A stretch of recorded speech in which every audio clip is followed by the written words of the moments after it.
With bicycle drivetrains, you generally have two options. One of them you'll be very familiar with, the other you might not be. Chains have been the default choice for over a century, whilst the Gates carbon belt drive is the modern challenger that promises a number of pretty significant improvements. I'm a big fan of innovation, and as an expedition bike packer, I jumped at the chance to switch over to a belt. For 3 years, I took a bike with a belt drive all over the world, cycling tens of thousands of kilometers through Europe, Africa, and North America, and espousing the benefits to anyone who would listen. Now, a year later, I've switched back to a chain, and since then, I've been getting hundreds of messages from people asking why. In this video, I'll go through the pros and cons of each system and explain exactly why I made the switch. Honestly, the decision to switch back really started in that moment, stranded in the Utah desert. I was cycling the Kokopelli Trail in southern Utah. I was bikepacking fully loaded, grinding up a steep section of technical single track, when suddenly, bang. My Gates carbon belt just snapped, clean break. Now, with a belt drive, there's no option for a repair. Once it's broken, it's done, and your only option is to fit a replacement. Knowing this, I'd been traveling with a spare, and so when my belt snapped, I wasn't initially too worried. I took the old belt off, spent a bit of time tensioning the new one, and started riding again. Literally 2 minutes later, the backup belt snapped as well. That left me with a completely unusable bike and a long hike out of the desert, but it also left me with a bit of a realization. Having that issue in the US, it had been a major nuisance, but I'd been able to organise having a couple of new belts posted out pretty quickly, so I'd only had to wait around a few days. If that double fail had happened in remote parts of Peru or Patagonia, my trip could have been on hold for weeks or even months. So what happened? Why the double break, and what went wrong?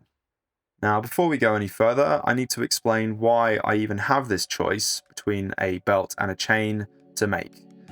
Most bicycles use a derailleur system, which means the chain has to be flexible enough to move sideways across the cassette. Because a carbon belt is rigid and can't bend sideways, if you do have a derailleur, you are stuck with a chain. But my bike is built around a Pinion mechanical gearbox. All the gears are sealed inside the gearbox, and all the shifting happens internally, which means that, unlike with a normal derailleur, the driveline doesn't need to move. It's a straight line from the front sprocket to the rear cog. You still need a bicycle frame built specifically to cater for a belt drive. It needs to have a seat stay that can be split to allow a belt to slide through, and you also need some way to tension the belt, since the belt itself is fixed and can't be shortened or lengthened. Fortunately for me, my bike is a two-terrain Outback Explorer, and it's purpose-made to work with either a belt or a chain. Swapping between the two is actually really easy. It just means swapping between Gates sprockets and regular chain rings, so it's not a major upheaval to make the switch. So 3 years ago, when I was building this bike, why did I choose the belt? Well, I fell for the same dream that most bikepackers fall for, the promise of zero maintenance. The marketing pitch for the Gates carbon drive is very attractive. They tell you that a belt can last as much as 20 to 30,000 kilometers, which is 3 or 4 times longer than a standard chain. They tell you that a belt is almost completely silent, and best of all, you'll never have to clean or oil it, as you would with a chain. So you'll never get a grease tattoo on your calf or ruin a pair of trousers with chain marks again. On paper, especially for an expedition cyclist who lives outside for months at a time, it sounds like the holy grail. A transmission you can install and essentially forget about. And for a long time, I thought that it was. To understand why I went back to the chain, we have to look at what we're actually comparing here. In one corner, you've got the chain, technically called the Bush roller chain. It was invented back in 1880 by a Swiss engineer named Hans Reinhold. And the genius of his design was modularity. It's made of hundreds of identical steel links. If one breaks, you don't have to throw the chain away, you can just replace that single link. It's cheap, it's efficient, and it's repairable. In the other corner, you have the Gates carbon drive. This is basically space-age tech that's trickled down from high-performance motorcycles. The core is made of carbon fiber tensile cords encased in polyurethane. Technically, the belt beats the chain on almost every spec sheet. It's lighter, about 80 grams versus 300 grams give or take. Carbon fiber doesn't stretch, so the belt maintains its tension much longer than a chain. It doesn't need oiling, and obviously it doesn't rust. So if it's lighter, stronger, and high-tech, why did it leave me stranded in the desert? Before we do get into the messy downsides of belt drives, and it does get messy, I want to shift gears for a second to talk about the filmmaking side of my expeditions. You guys probably know that I'm a huge perfectionist when it comes to my gear setup. I am exactly the same with my films, and that's why I want to give a shout out to the sponsor of this video, Musicbed, a music licensing source built specifically for storytelling. Good audio is just as important as having great footage. When I'm editing a film, I'm trying to make you feel what the experience was like.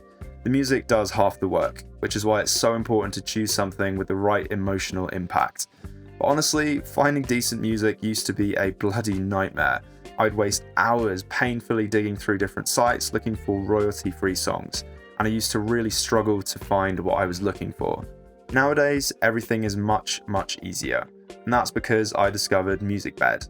The main difference, and the reason I'm recommending them, is that they don't have generic stock music. They represent proper bands and real artists. These are people who are actually touring and releasing albums. It's all hand-picked, and there are a ton of great songs on there.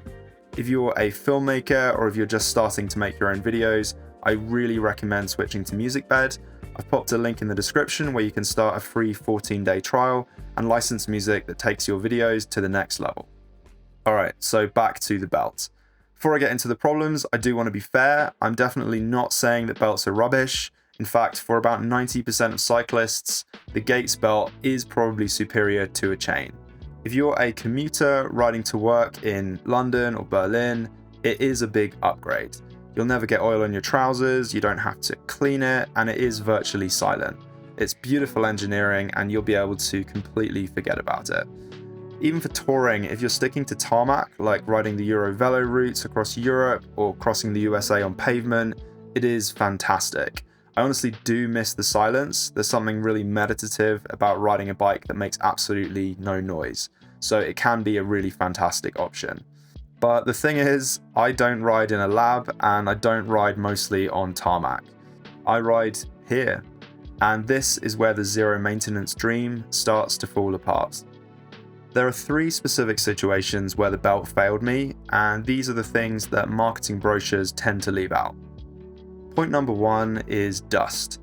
Now, the big selling point of the Gates system is no lube required, but the reality is that in most places, the dust you're riding through isn't just soft dirt, it is silica. It's hard and it's abrasive. When that fine dust gets between the nylon teeth of the belt and the metal sprocket, it acts like a grinding paste. If you don't rinse it off, it quickly starts to squeak. And I don't mean a quiet chirp, I mean a really loud, rhythmic screaming noise that drives you absolutely mad. The way to stop the squeak is to wash it with water, but on a bikepacking trip, water is precious and you don't want to be constantly wasting it on your drivetrain. There is a fix, you just have to spray it with silicone lubricant, which completely eliminates the squeaking noise. But think about that for a second. You're now lubricating a lube-free drivetrain. You've introduced a maintenance schedule to a zero maintenance part. You might not need to actually clean your belt as you do with a chain, but if you're riding off-road, you do still need to carry a can of lubricant and give it a spray every once in a while. It is slightly less effort than is needed with a chain, but it's not a massive difference. In the end, unless you're riding exclusively on paved surfaces, it's just not true to say that a belt has no maintenance at all, and one of its biggest selling points has therefore already been knocked down a peg. The other thing which dust affects is durability. Riding a lot of very dusty terrain, especially if you're also riding technical single track, where you're often having to put lots of extra torque through the pedals to power over obstacles, all of that seems to greatly accelerate the deterioration of a belt. We're told that a Gates belt will last anywhere from 20 to 30,000 kilometers. But in my real-world testing, over 3 years and multiple continents, I went through 3 separate belts. and every single one of them snapped at around the 8,000 kilometer mark. Now, if I were reliably getting 30,000 kilometers, I might be able to justify it, but 8,000, not so much. Because I'm riding a Pinion gearbox, I have a perfectly straight chain line. That means I can run a heavy-duty, single-speed chain, basically the thickest, strongest chain you can buy. On a setup like this, a good thick chain will easily last 8,000 kilometers with minimal care. So then you have to look at the maths. A replacement belt usually costs something like 80 to 100 pounds. A heavy-duty chain costs about a quarter of that. If they're both lasting the same distance in these conditions, why am I paying 4 times the price for the privilege of carrying a more fragile spare? For expedition riding, the economics just don't really add up. Point number 2 is what I would call the peanut butter mud nightmare. You often hear that belts shed mud much better than chains. In my experience, that is true for watery, splashy mud, but if you ride in that thick, clay-like mud that sticks to everything, the belt can quickly become a liability. A chain is full of holes. When it pushes onto the chainring, the mud gets squeezed out through the gaps. But a belt is solid, so there's nowhere for the mud to go. So what happens is the mud packs into the grooves of the sprocket, layer by layer. This effectively increases the diameter of the sprocket. Now, because the carbon cords inside the belt can't stretch, the belt struggles, and it's prone to moving sideways and popping off the sprocket entirely. Once a belt comes off in that kind of mud, getting it back on is an absolute nightmare. You can't just hook it on and pedal like you could with a chain. With all the peanut butter mud on there, it can be incredibly difficult to get it back in place. You have to stop, scrape every single tooth of the sprocket clean, and wash off the belt thoroughly. If you try and force it back on while it's packed with mud, you risk snapping those internal carbon cords right there and then. If you're fighting peanut butter mud, you're probably already in a pretty bad mood, and having to fight your drivetrain as well isn't going to make your life any better. Peanut butter mud isn't super common, thank God, but nevertheless, in my experience, a chain handles the really extreme conditions like that much better than a belt does. And that leads me to point number 3, fragility.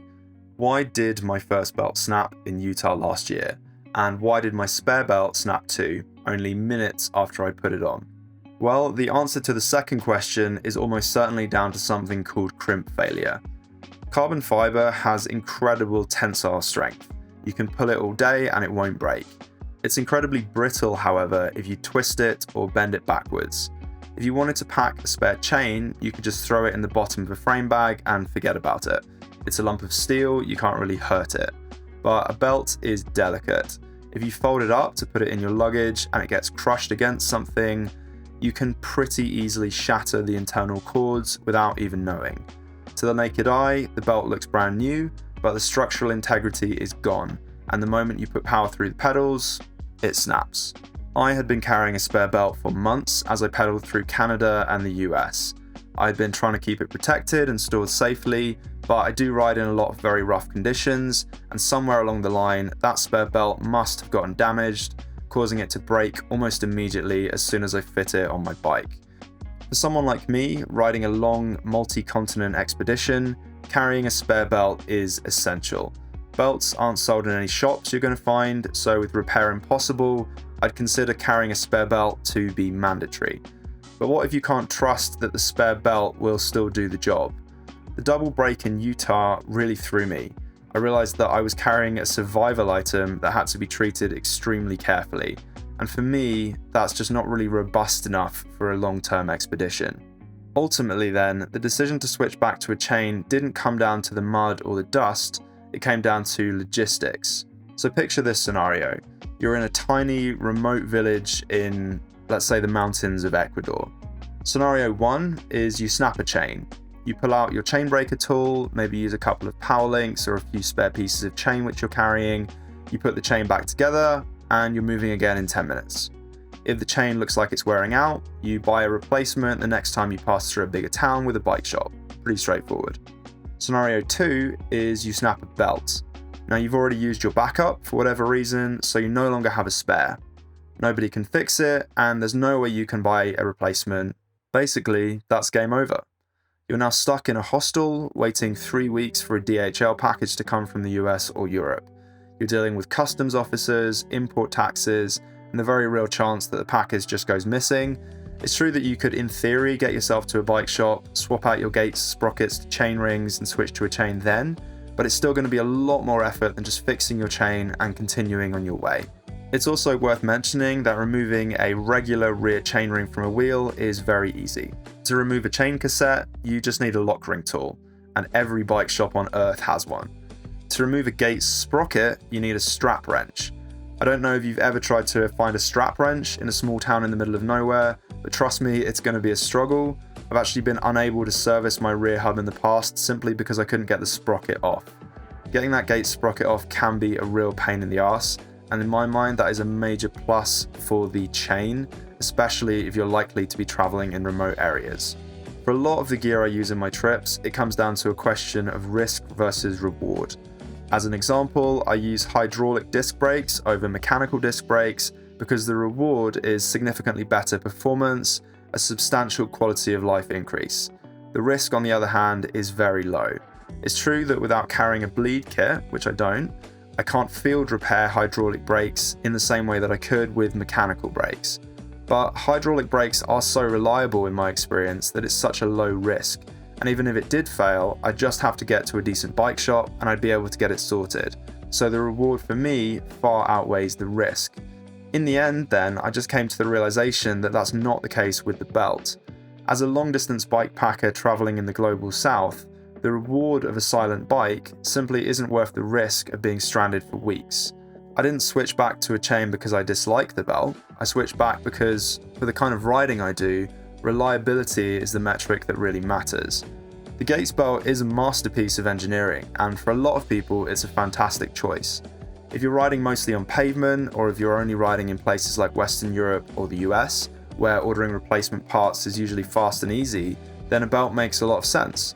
But out here, where the roads are rough and resupply can be a major problem, the modular, repairable steel bicycle chain is still king.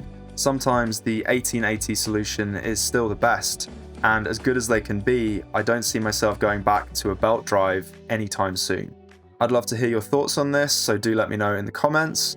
Thanks very much for watching, and I'll see you in the next one.